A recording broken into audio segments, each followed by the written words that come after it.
기도하시겠습니다. 좋으신 아버지 하나님, 거룩한 주일을 허락하시고 오늘 사랑하는 성도들이 주님 안에서 한데 모여 함께 예배할 수 있게 하신 것 감사합니다. 오늘도 이 시간을 축복하시고 저희들의 마음문을 활짝 열어 주님의 음성 듣는 복된 시간 되게 하시며 말씀 앞에서 결단하고 새롭게 출발하는 시간 되게 인도하여 주시옵소서. 예수님의 이름으로 기도했습니다. 아멘. 오늘 말씀을 읽다가 몇 년 전에 저와 제 아내가 한국에 갔었을 때 일이 문득 떠올랐습니다. 사실 코로나 시국 때문에 한국에 있는 분들도 마찬가지고 뉴질랜드에 살고 있는 저희들도 몇 년간의 시간들이 내 인생에서 그냥 사라져버린, 없어져버린 그런 느낌을 받을 때가 있어서 저도 마찬가지로 몇 년 전에 그 기억이 엊그제 일처럼 말씀을 읽다가 생각이 났습니다. 그날은 주일이었는데요. 일정이 꼬여버렸어요. 원래 계획하던 곳에서 예배를 드리지 못하고 갑자기 폭우가 내려가지고 교통편도 이상해지고 지방에서 올라오는데 생각대로 되지를 못했어요. 그래서 예배 시간은 다 됐고 원래 계획하던 교회로 가기에는 여의치 않아서 역에서 내려서 가까운 교회로 가게 되었습니다. 물론 그 교회는 굉장히 유명하고 큰 교회였어요. 그런데 막상 도착하고 나니까 생각했던 것보다 걷는 시간이 좀 길어져 버려서 예배 시간을 맞출 수가 없었습니다. 5분에서 10분 정도 늦었던 것 같아요. 그래서 교회 안에 들어와서 이제 곧바로 예배를 드릴 수 있겠구나 생각을 했는데 교회가 큰 교회여서 그랬는지 교회 안에 들어갔더니 어디서 예배를 드리는지 모르겠는 거예요. 그래서 막 여기저기 찾아 헤맸습니다. 헤맸는데도 그때 들었던 생각이 방음을 너무 잘하면 안 되겠구나 이런 생각이 들었어요.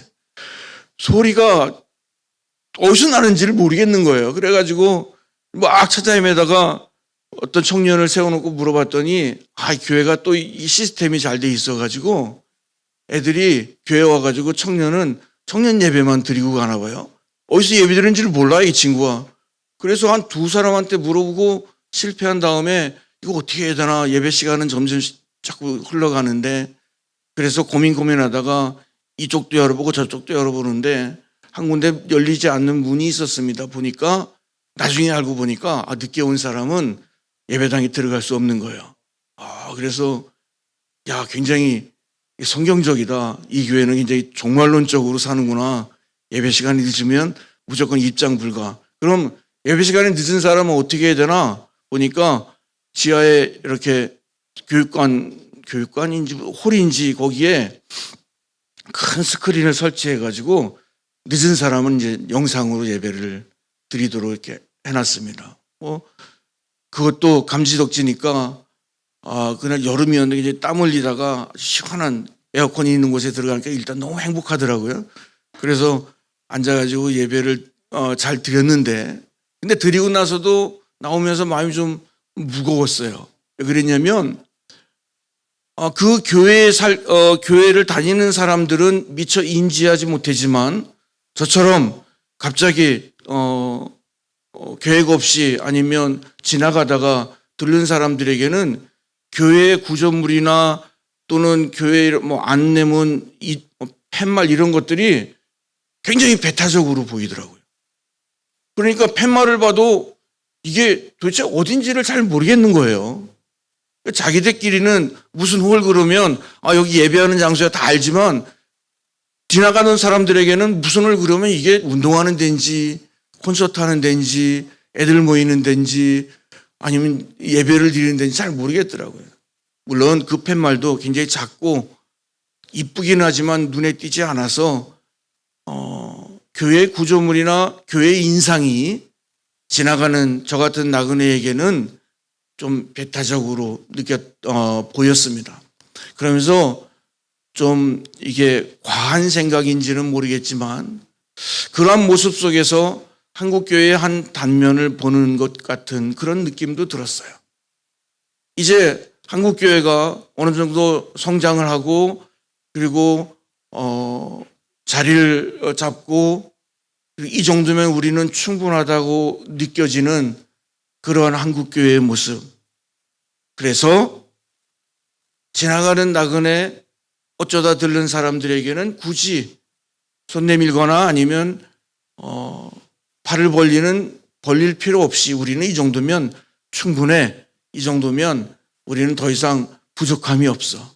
우리는 더 이상 아쉬울 게 없어. 라고 말하는 한국교회의 모습을 보는 것 같아서 예배를 드리고 나오면서도 마음이 무거웠습니다. 저는 지난번에도 여러분에게 말씀드린 것처럼 느닷없이 코로나를 만나서 안식년을 굉장히 길게 가지고 있는 목사입니다. 원래 1년만 하기로 했는데 안식년 시작하자마자 한 2달 만에 코로나가 터져가지고 근 3년째 안식년을 하고 있어요. 어머니가 연로하셔서 어머니를 꼭 안식년 기간 동안 좀 길게 뵙고 안식년을 끝내겠다라고 계획을 세웠기 때문에 코로나 때문에 한국에 가지 못해서 그 안식년이 느닷없이 길어졌습니다. 감사한 건지 모르겠지만 코로나가 끝나서 이제 제가 7월에 한국에 들어갑니다. 들어가서 한 6개월 동안 어머님을 뵙고 이제 들어오려고 계획을 하고 있는데 이제 안식년이 끝나는 참에 있어요. 근데 안식년 동안 저희 아내와 아이들은 원래 섬기던 교회를 계속 나갔지만 저는 부임 목사님 배려한다는 핑계로 나가지 않고 이 교회 저 교회를 다니거나 혹은 온라인으로 예배를 드리거나 그랬어요. 그러면서 느꼈던 것은 뭐냐면 주일날이 되면 아무 고민 없이 교회에 갈 수 있다는 것이 얼마나 행복한가. 목사도 주일날 되면 오늘은 어느 교회를 갈까 유튜브를 뒤적뒤적거리는 저의 모습을 보면서 아무 고민 없이 교회에 갈 수 있다는 것이 굉장히 행복한 겁니다. 혹시 여러분 가운데 오늘 참된 교회에 가면서 그런 분은 한 분도 없겠지만 오늘 외식을 좀 먹고 싶은데 오늘도 계속 이 백반을 먹어야 되나 라는 생각을 갖는 분이 있다고 한다면 그거 굉장히 헛된 생각입니다. 내 교회가 있고 내가 늘 주일날 아무 고민 없이 교회에 갈 수 있다라고 하는 것이 얼마나 행복한 일인지 몰라요. 그래서 안식년을 지내면서 교회를 이곳저곳 여기저기 나그네처럼 다니면서 물론 장점이라고 여기는 분도 있겠지만 단점이라고 여기는 분도 있겠지만 그나마 장점을 하나 찾는다고 한다면 교회를 좀 객관적으로 볼 수 있게 되었다라고 하는 거예요. 저도 남들처럼 똑같이 일을 하고 생활비를 벌고 회사를 다니고 그리고 남들 교회에서는 안 듣던 굳은 소리도 들어가면서 일을 하다 보니까 성도들의 삶도 좀 이해하게 됐고 그리고 교회도 성도의 삶도 좀 객관적으로 볼 수 있게 돼서 그것은 안식년을 지내는 저에게 있어서 굳이 찾자면 장점 중에 하나라고 볼 수가 있습니다. 그러면서 교회를 객관적으로 좀 보게 되었다라고 하는 것입니다. 우리 공동체는 어떤 모습으로 사람들에게 보여질까? 나는 성도로서 그리스도인으로서 어떻게 다른 사람들에게 보여질까? 오늘 말씀을 읽으면서 제가 묵상했던 그러한 부분들입니다. 그것을 여러분과 함께 나누었으면 합니다. 오늘 말씀을 보면 제일 처음으로 성도는 소금이다 라고 정의하고 있어요. 예수님의 말씀을 보면 우리에게 너희는 무엇이다 라고 말씀하시는 경우가 종종 있습니다. 근데 예수님이 우리에게 너희는 그리스도인은 이런 거다라고 말씀하실 때 그것이 그냥 단순히 하시는 말씀이 아니라고 하는 거죠. 그죠? 예수님이 그냥 쉽게 농담처럼 하실 분은 결코 아닌 겁니다. 그런데 그 말씀의 내용은 대부분 굉장히 심플합니다. 복잡하지 않아요. 그런데 그 안에 담겨져 있는 것은 우리가 깊이 묵상해 봐야 될 내용들이죠. 부모로서 여기 있는 분들 가운데 자녀들에게 어느 날 문득 생각이 나서 자녀들에게 야 너는 뭐야 라고 이렇게 너는 뭐 같아 라고 얘기하면 자녀들이 어떻게 반응합니까? 대부분은 굉장히 이상한 표정을 지으면서 아니 아버지가 왜 그러지? 아빠가 왜 저러지? 왜 엄마가 왜 저러지? 왜 저런 말씀을 하시지? 그러면서 그냥 무시하고 지나가는 경우가 많이 있습니다. 자녀된 여러분들은 혹 여러분 부모님들이 어느 날 뭐라고 한마디 이렇게 말씀하시면 그냥 무시하지 마시고 한번 되새겨보는 훈련을 할 필요가 있어요. 그것이 신앙생활을 잘하는 길이기도 합니다. 예수님의 말씀은 굉장히 심플하고 단순하지만 그 안에 굉장히 심오한 것이 담겨져 있거든요. 부모로서 우리가 여러분에게 자녀들에게 뭐라고 얘기할 때 그것이 예수님처럼 심오할 정도는 아니지만 그래도 그냥 농담처럼 쉽게 하는 얘기는 아니라고 하는 거죠. 그래서 무시하지 말라는 거예요. 저 세대, 저희 세대 얘기를 한다면 저희는 베이비붐 세대입니다. 그래서 자녀들이 많았어요. 그래서 부모님들이 우리에게 뭔가를 얘기할 때 그것이 약간 분산 효과가 있었어요. 때로는 스트레스를 풀려고 자녀들을 향해서 뭐라고 이렇게 심한 말을 할 때도 이렇게 분산 효과가 있어서 별로 데미지를 안 받았습니다. 뭐 부끄러운 얘기고 그리고 뭐 자랑스러운 얘기는 아니지만 저희 때만 해도 학교에 가면 늘 선배들한테 선생님한테 매 맞는 게 일이었어요. 그래서 좀 뭐 엉덩이 옛날에 빠따 맞는다고 그랬는데 대걸레자루로 빠따 몇 대 맞아도 그냥 때렸구나 그러지 그것 때문에 막 고민하고 막 그러지 않았어요. 토요일 되면 제가 물론 좋은 학교를 안 다녀서 그렇습니다. 토요일 되면 선배들이 학교 운동장에다가 다 세워놓고선 얼차례를 했어요. 무슨 그런 학교가 있나 생각하겠지만 저희 때는 그랬습니다. 그게 익숙해져서 그런지 별로 부모님이 막 좀 속된 말로 욕바지처럼 막 말씀하셔도 뭐 그러시나 보다 내가 뭘 잘못했나 보다 이렇게 생각을 했지 막 그것 때문에 심각하게 막 그 욕을 묵상하고 막 고민하고 막 그래가지고 막 괴로워하고 그러지 않았습니다.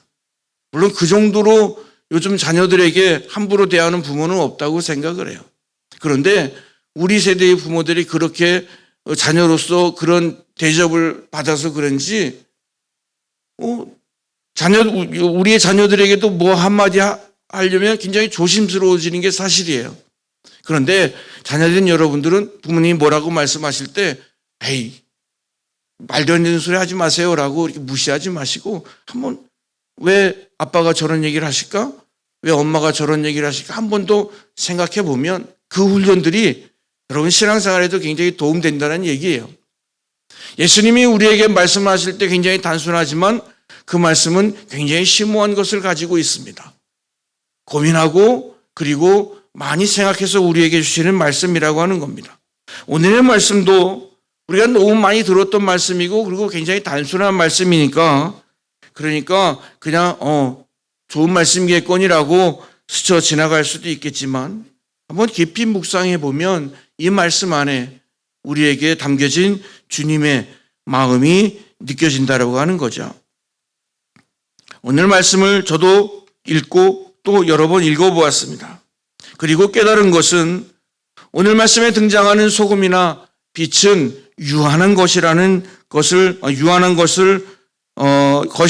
우리에게 말씀하고 있다라고 하는 거예요. 소금도 오늘 말씀을 보면 그 맛을 잃으면 밖에 버리워진다고 했어요.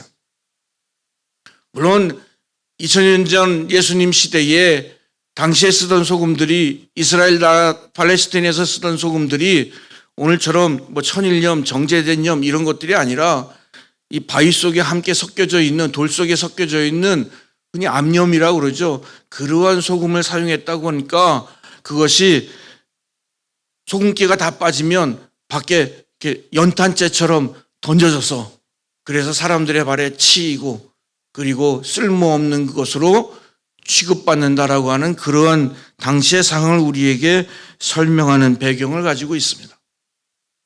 그런데 여기 말씀에 보면 소금도 빛도 유한한 것이라고 예수님이 우리에게 말씀하고 있다라고 하는 거예요. 다 쓰면 쓸모없는 것이 된다. 소금도 그렇습니다. 빛도 그렇습니다. 빛을 설명할 때 밖에 떠 있는 태양빛으로 설명한 것이 아니라 오늘 말씀을 보면 등불로 설명하고 있어요. 등불에는 거기다 기름을 넣어야 되고 그리고 기름이 떨어지면 혹은 심지가 닿아버리면 그 등불은 이제 쓸모없는 것이 됩니다. 빛도 환하게 밝혀질 때는 온 방안을 구석구석 환하게 만들어주지만, 그러나 기름이 떨어지면, 심지가 타버리면 결국 유한한 것이라는 뜻을 우리에게 말씀하고 있어요. 그렇기 때문에 예수님이 우리에게 너희는 소금과 빛이다 라고 말씀하셨을 때에 유한한 것이라는 뜻을 전제하고 있다라고 하는 거죠. 그럼 우리가 소금으로 빛으로 빛과 같은 존재인데, 예수님이 우리에게 이 말씀하실 때 그 안에는 어떤 뜻을, 어떤 예수님의 마음을 담고 있을까? 두 가지입니다. 첫 번째는 낭비하지 말아라 라고 하는 겁니다. 성도에게 있어서 시간과 재능이 무한한 것이 아니라고 하는 겁니다. 우리가 소금으로 살아갈 때의 그 짠맛이 무한한 것이 아니라고 하는 겁니다. 우리가 빛으로 살아갈 때 그 빛이라고 하는 것이 영원한 것이 아니라고 하는 거죠. 시간이 지나고 어느 정도 사용하게 되면 소모가 되고 나중에는 고갈되고 만다라는 것을 우리에게 말씀하고 있습니다. 그렇기 때문에 우리에게 주어진 시간과 재능들을 우리는 소중히 여겨야 됩니다. 오늘도 우리 찬양하는 친구들이 예배를 시작하면서 아름다운 찬양으로 함께 하나님께 영광을 돌렸어요. 우리들의 목소리가 언제까지나 그렇게 창창하고 낭낭하게 그렇게 나올 것 같지만 그렇지 않다라고 하는 거예요. 우리에게 주어진 것은 다 무한한 것이 없습니다. 유한합니다. 제가 알고 있기로도 최혜원 목사님도 어느 날 목에 이상이 와서 안식년 가지고 수술하고 어려움을 겪었던 그런 모습을 옆에서 지켜본 적이 있어요. 저도 안식년을 결정하게 된 원인 가운데 하나가 어느 날 갑자기 목에 이상이 온 거예요. 나름대로 목청에는 자신이 있다고 생각했는데, 그래서 저희 아내가 항상 하는 말이 좀 살살 얘기하라고. 시끄러워 죽겠다고. 대부분 교인들이 시끄럽긴 해요. 그죠? 그래서 버스 같은 데 타오면 어느 카페 같은 데 가면 우리 교인들은 교인인지를 금방 알죠. 그죠? 목소리가 큽니다. 호를 많이 사용해서 그런 거 봐요. 저도 어느 순간에 목에 약간 이상이 왔어요. 목이 아픈 거예요. 목소리가 갈라지는 거예요. 고음을 내려고 그러면 굉장히 아픕니다. 아마 목사님들이 그렇게 된 이유 가운데 하나는, 이건 이제 제가 대타로 오늘 이제 설교를 하니까 우리 담임 목사님 변명을 좀 해야 되는데, 목사들은 새벽에 찬송가를 불러야 하기 때문에 목을 많이 상해요. 그래서 새벽에는 목사님들이 막 찬송가 세게 부른다고 세게 부르지 않는다고 불평하지 마세요. 대부분 잠이 들깬 상태에서 제가 듣기로도 성대는 일어난 지 30분 후에까지 자고 있고, 잠들기 30분 전에 이미 성대는 잠든다고 제가 들었는데, 잠든 상태에서 막 움직이니까 이게 힘들잖아요. 저도 예전에 새벽기도 인도할 때 어느 날 교회 집사님분 한 분이 은혜 받았다고 자기가 반주를 하겠다고 그러더라고요. 그래서 너무 고마웠어요. 새벽기도 때 반주가 없는데 반주를 하겠다고 너무 고마웠어요. 그리고 제가 그 고마워한 것이 얼마나 큰 패착인지 그 다음 주에 바로 알게 되었습니다. 왜냐하면 이 집사님은 찬송가 반주를 하는데 다 원키로밖에 못하는 거예요. 찬송가를 이 키를 좀 낮춰야 되는데 피아노를 원키로밖에 못 쳐. 그 새벽에 나와서 반주를 하는데 다 원키로 치는 거야. 여러분, 찬송가를 새벽에 원키로 부르려면 얼마나 힘든지 여러분 아십니까? 아주 미칩니다. 나와가지고 막 당신이 은혜 받았다고 막 원키로 막 치니까 나도 원키로 불러야 되잖아요. 크게 불러야 되잖아요. 한 사흘 지나니까 목이 막 이상해지기 시작을 했어요. 다행스러운 건지 아닌지 모르지만 그 집사님이 한 일주일 만에 은혜가 떨어져가지고 일주일 만에 새벽기도 안 나오더라고요. 일주일 지나고 나서. 그래서 하나님께 감사해야 되나, 이게 뭐 어떻게 해야 되나 좀 난감하긴 했는데, 새벽에 이거 부른다는 것이 굉장히 힘들거든요. 그러다 보니까 이제 목이 많이 상해요. 또 뭐 통성기도 하고 그러면 목이 막 상해요. 그래서 오늘 갑자기 목이 막 갈라지는 거예요. 목소리가. 그래서 안 되겠다. 안식년을 해야겠다. 뭐 그래서 이제 겸사겸사 안식년을 시작하게 되었는데, 그렇게 말씀드린 것처럼 목소리도요 막 영원할 것 같지만 영원하지 않아요. 그래서 아껴야 돼요. 낭비하지 말아야 돼요.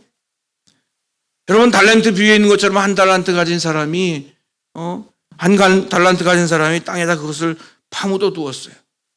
근데 그게 아끼는 겁니까? 그건 아끼는 게 아니죠. 낭비하지 말고 아낀다라고 하는 것은 어떤 뜻입니까? 그것은 정말 내가 필요한 곳에 적재적소에 잘 사용한다라고 하는 거예요. 너무 묵혀둬도 소용없는 것이 되지요. 예전에 저희 아버님이 돌아가시고 아버님이 유품을 정리하는데, 저희 아버님이 목회를 하셔가지고 또 그 기관 목회를 하셔서 여러 교회를 많이 다닐 일이 많이 있어요. 행사를 많이 다닐 일이 많으셨어요. 그래서 집에 행사에 다녀온 기념품들이 막 쌓여 있는 거예요. 그래서 그 기념품들을 이렇게 꺼내가지고 정리를 하는데 보니까 아주 멀쩡한 우산들이 무척 많이 있더라고요. 그래서 야, 이거 이렇게 묵혀두셨나 그래서 이거 쓰자고 꺼내가지고 딱 눌렀더니 우산이 날아가. 이게 오래돼가지고 다 삭아가지고 꾹 눌렀더니 이게 우산이 딱 펼쳐져야 되는데 펼쳐지는 게 아니라 뿅 하고 덩어리째 날아가요. 쓸모없는 것이 된 거예요. 너무 묵혀두면 또 쓸모없는 것이 되죠. 낭비하지도 말아야 되고, 그리고 너무 아끼지도 말아야 된다. 그러면 어떻게 해야 되나? 두 번째는 지혜롭게 사용해야 됩니다. 적재적소에 필요한 것에 잘 사용해야죠. 아무리 짠맛도 좋은 것이지만 그러나 적재적소에 사용해야지, 기본적으로 간이 되어 있는데 또 짠맛을 집어넣으면 어떻게 됩니까? 그 음식은 못 먹는 음식이 됩니다. 아무리 빛이라고 그래도, 빛이 좋은 곳이라고 그래도 환한데 빛을 비추면은 그것은 전혀 쓸모없는 행동이 되고 맙니다. 적재적소에 필요한 존재가 되어야 된다고 하는 거예요. 그런데 성경은 우리에게 뭐라고 얘기합니까? 예수님은 그러면 필요한 곳이 어디냐? 오늘 말씀을 보니까 너희는 세상의 빛이라, 너희는 세상의 소금이라. 그러니까 뭡니까? 필요한 곳은 우리 성도들은 세상의 빛이 되어야 되고 세상의 소금이 되어야 된다라고 하는 것입니다. 세상의 소금이 되고 세상의 빛이라는 뜻은 세상에 아첨하고 세상에 비유를 맞추는 존재가 아니라 세상에서 유일한 꼭 쓸모있는 필요한 존재가 되어야 된다라고 하는 거죠. 그런데 나는 세상에 필요한 존재가 되고 싶은데, 나는 우리 가족에 필요한 존재가 되고 싶은데, 그런데 그것이 내 뜻대로 내 마음대로 잘 되지가 않습니다. 나는 그리스도인으로서 내가 다니는 회사에서, 내가 다니는 직장에서, 내가 있는 공동체 안에서 필요한 존재가 되고 싶은데, 그런데 내 마음대로 되지가 않습니다. 왜냐하면 그리스도인은 어디에 가든지 이질적인 존재일 수밖에 없다라고 하는 거죠. 예수님이 우리를 세상의 소금이요 세상의 빛이라고 말씀하신 것은, 그것은 당시의 소금과 빛이 이 말씀을 우리에게 전하기에 꼭 굉장히 유용한 그러한 도구이기도 하지만, 그러나 소금이나 빛이라고 하는 그 속성을 가지고 우리에게 이 말씀을 전해주고자 하는 그러한 예수님의 계획이 있었다라고 저는 믿습니다. 여러분, 짠맛이라고 하는 것은 기본적으로 굉장히 생경스러운 존재입니다. 이질감이 있는 존재입니다. 우리 그리스도인들이 소금으로 세상 속에 다가가면 세상은 당연히 거부하게 되어 있습니다. 짠맛이라고 하는 것은 굉장히 낯선 존재이기 때문에, 낯선 느낌이기 때문에 그렇습니다. 그래서 여러분, 나는 그리스도인으로 이렇게 살고 싶은데, 그런데 사람들이 나를 인정 안 해줘, 나를 받아들이지 않아, 나를 거부해. 여러분, 그것을 너무 이상하게 생각하지 마세요. 그것은 당연한 반응입니다. 우리는 그렇게 세워졌어요. 우리 그리스도인들은 세상에서 처음에는 환영받지 못하는 존재인 것이 지극히 당연합니다. 그것 때문에 실망하지도 말고, 그것 때문에 좌절하지도 마세요. 그것 때문에 내가 그리스도인으로 소금된 그리스도인으로 사는 것을 포기하지 마세요. 여러분 직장에서, 여러분 때로는 가정에서 내가 소금과 같은 그리스도인으로 살아가는 것을 저들이 거부한다고 해서 그것 때문에 나는 이 길이 아닌가 보다라고 포기하지 마세요. 그것 때문에 좌절하지 마세요. 그건 지극히 당연한 현상입니다.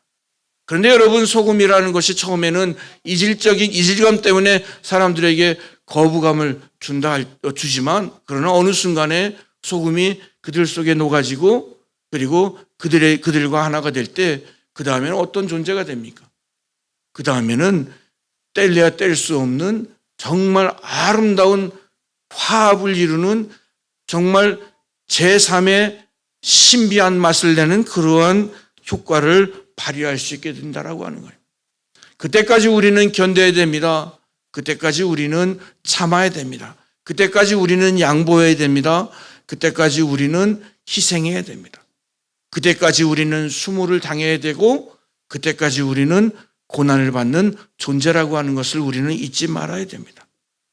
그리고 그렇지만 좌절하지 않아도 되는 것은, 그래서 저들이 나의 존재를 알게 될 때, 그리스도인의 존재를 알게 될 때, 그리고 그리스도인의 존재의 그 고마움을, 소중함을 깨닫게 될 때, 그때는 우리를 부둥켜 안고 결코 놓지 않는다라고 하는 거죠. 그 맛을 깨닫고 난 다음에는 그 전에 배척하고 거부했던 것을 다 상쇄시키고도 남을 만큼 우리는 소중한 존재가 된다라고 하는 것을 여러분 기억하셨으면 좋겠습니다. 어두워져가는 세상에서 힘들지만 빛처럼 어둠을 밝히는 존재가 되어야 됩니다. 세상의 사람들이 좋아하는 존재가 아니라 싫어하더라도 소금처럼 빛처럼 자신의 정체성을 나타내는 것이 바로 성도라고 하는 거죠. 그러면 우리가 빛으로 소금으로 우리가 살아가면서 우리를 어떻게 드러내야 될까?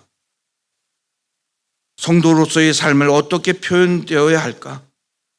성도는 어떻게 보여야 할까? 성도는 빛과 소금으로 나타나야 하는데 그것은 어떤 모습일까? 그때 떠오른 것이 누가복음 10장에 있는 선한 사마리아 사람의 비유였습니다. 누군가 도움이 필요할 때에 성도는 도움을 주는 존재가 되어야 되는데 그렇게 하려면 우리는 어떻게 해야 될까? 선한 사마리아 사람의 비유를 보면 한 강도 만난 사람이 거기에 있습니다. 그런데 그 길은 여리고로 내려가는 길이어서 많은 사람들이 오고 가는 길이었지만, 그러나 어느 누구도 그 사람에게 관심을 기울이지 않았습니다. 아니, 관심을 기울이지 않은 것이 아니라 모른 채 외면했습니다. 왜냐하면 그곳엔 강도들이 많이 출몰하는 지역이었던 것 같아요. 그래서 내가 저 사람을 돕느라 시간을 지체하면 나도 저 사람처럼 될지도 모르겠다라는 그런 두려움이 앞섰겠죠. 우리의 삶 속에서도 때로는 두려움이 우리의 생각과 판단을 흐리게 할 때가 참 많이 있습니다. 부모로서 자녀들에게 뭔가 이야기할 때 판단과 생각이 흐려져서 잘못 얘기할 때가 있죠. 눈앞의 욕심 때문에 자녀들에게 바른, 그리고 내가 그리스도인으로서 본을 보여야 되는데 그렇지 못할 때가 있는데, 그것은 바로 어떤 욕심과 아니면 잘못된 판단으로 눈앞이 흐려질 때입니다. 이 사람도 강도를 만났는데 그래서 도움이 필요한데 많은 사람들이 그냥 지나갔던 것 같습니다. 그들 가운데 두 사람이 있었습니다. 제사장과 레위였습니다. 제사장과 레위는 사회적 지도자로서, 그리고 그들이 늘 얘기한 것처럼 다른 사람을 도와줘야 될 그러한 어떻게 보면 책임이 있는 사람들이었죠. 하지만 그들도 다른 사람들과 마찬가지로 이 강도 만난 사람을 그대로 외면하고 지나가 버리고 맙니다. 예수님께서 우리에게 빛과 소금이 되어야 된다. 그리고 너희들이 빛과 소금으로서 어떻게 살아가야 될까?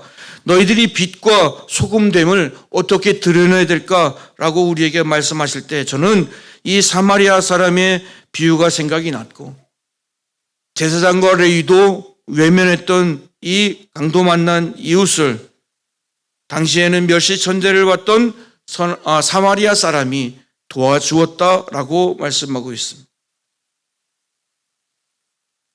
누가복음 10장의 이 비유 속에서 우리는 그리스도인이 빛과 소금이라고 하는 사실은 바로 이렇게 내 주위에 관심을 기울이는 존재임을 깨닫습니다. 관심이라고 하는 것은 호기심이 아닙니다. 만약에 호기심이라고 하면 그것은 그냥 소문으로 끝나버리고 말겠죠. 그리스도인들이, 교회 다니는 사람들이 호기심만을 가지고 관심을 가지지 않으면 교회는 온통 무한한 소문을 생성하는 그러한 시끄러운 공동체가 되고 말 것입니다. 그런데 예수님은 우리 그리스도인들에게 너희는 주위에 관심을 가지는 그러한 사람이 되어야 된다라고 말씀하고 있어요. 누가 내 옆에 있어야 하는지 알아야 됩니다. 누가 내 옆에서 어떤 모습으로 살아가고 있는지 알아야 됩니다. 그 집에 숟가락이 몇 개고 그 집이 어떤 그 사람이 살고 있는 데가 전세인지 월세인지 자가인지 이거는 그냥 단순한 호기심이에요. 그 집에 어떤 일이 있었대더라 라고 알고 있는 것은 단순한 호기심입니다. 그리스도인들은 호기심이 아니라 관심을 기울여야 됩니다. 그가 무엇 때문에 아파하는지, 그가 무엇 때문에 힘들어하는지, 그가 차마 말하지 못하는 어떠한 아픔이 있는지,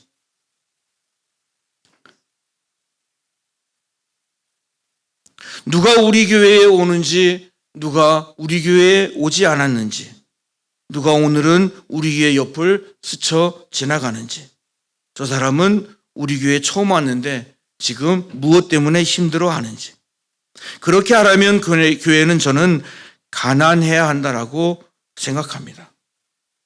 가난해야 된다라고 하는 것은 단순히 재정이 없다, 빈곤하다 그러한 뜻이 아닙니다. 예수님께서 우리에게 말씀하실 때 그 예수님의 말씀이 굉장히 심플하게 하지만 어떤 때는 또 굉장히 불가능해 보이기도 해요. 예를 들면 이런 겁니다. 너희는 원수를 사랑해야 된다. 원수 사랑해야죠 라고 말하는 사람들은, 쉽게 말하는 사람은 원수를 만나보지 못한 사람들인 경우가 많습니다.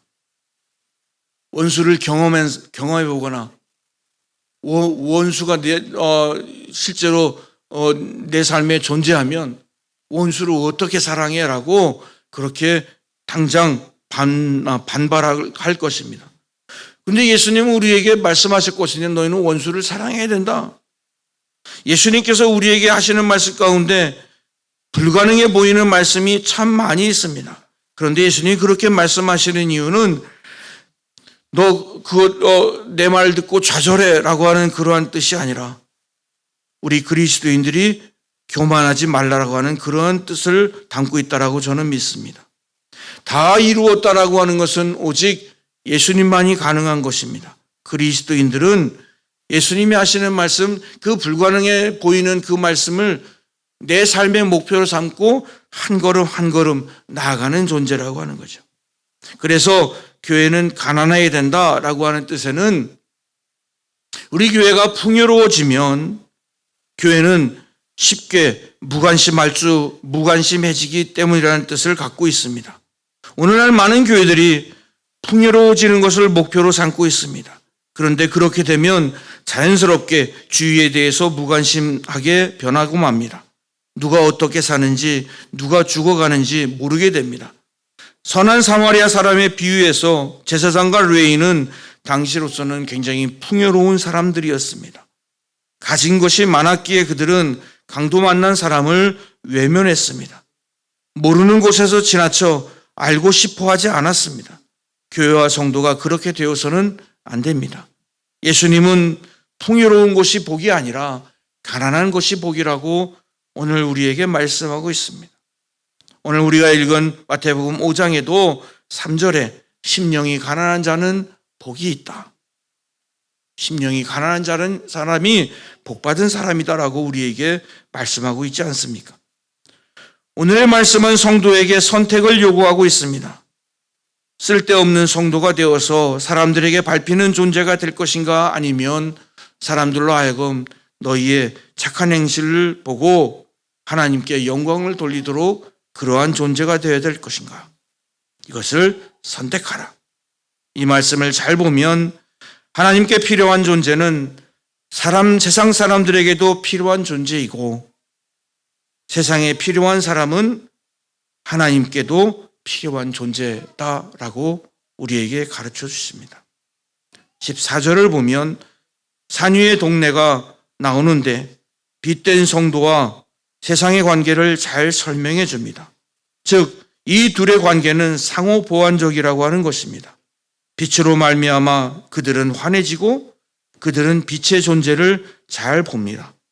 그들이 빛을 봄으로 빛은 존재 이유를 깨닫게 되는 것입니다. 결코 일방적이지 않습니다. 성도는 세상을 대하는 데 있어서 일방적이라고 할 수 없습니다.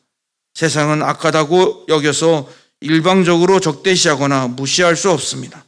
그러므로 성도의 착한 행실은 권리이자 의무이기도 합니다. 따라서 성도가 빛으로 소금으로 존재하는 것을 으스대거나 자랑해서도 안 됩니다. 당연히 그렇게 해야 됩니다. 여러분, 그리스도인으로 살아갈 때 때로는 손해 입고 때로는 양보하는 것 때문에 나만 안 되는 것 같이 여겨진다 할지라도 결코 그렇지 않습니다. 우리는 그리스도인으로 살아서 그들로 인해서 우리가 얻는 정말 위대한 것이 우리에게 있다라고 하는 기대를 품기 바랍니다. 사랑하는 성도 여러분, 나 하나도 지탱하기 힘든데 남을 돌아볼 여유가 어디에 있느냐라고 항변할 수 있겠지만, 이미 우리는 빛이 되었고 소금이 되었다라고 하는 것을 성경이 우리에게 증명하고 있음을 기억하십시오. 주님이 그렇게 인정해 주셨습니다. 주님이 그렇게 우리를 정의해 주셨습니다. 빛으로 소금으로 사는 일만 우리에게 남았음을 기억하면서 우리가 고민해야 될 것은 이제 어떻게 나는 빛으로 살아갈 것인가, 소금으로 살아갈 것인가, 거기에 있음을 여러분 오늘도 예배드리면서 꼭 고민해 보시는 여러분 되시기를 바랍니다. 기도하시겠습니다. 사랑이 많으신 아버지 하나님, 오늘도 주님 전에 나와 주님의 말씀 앞에 섭니다. 그리고 주님의 말씀 앞에 너무나 부족한 나 자신의 모습을 바라보게 됩니다. 그러면서도 주님이 우리에게 빛이라고 소금이라고 말씀해 주셨음을 기억하니 얼마나 감사한지요. 오늘도 그 말씀을 마음에 새기고 우리가 속한 세상으로, 가정으로, 그리고 일터로 나아갈 때에 아버지 하나님, 한 주간 오늘 말씀 마음에 새기고 그 말씀을 묵상하면서 나의 선택 앞에서 그리스도인으로서 선택하며 살아가는 저희들 되게 주님 인도하여 주시옵소서. 예수님의 이름으로 기도했습니다. 아멘.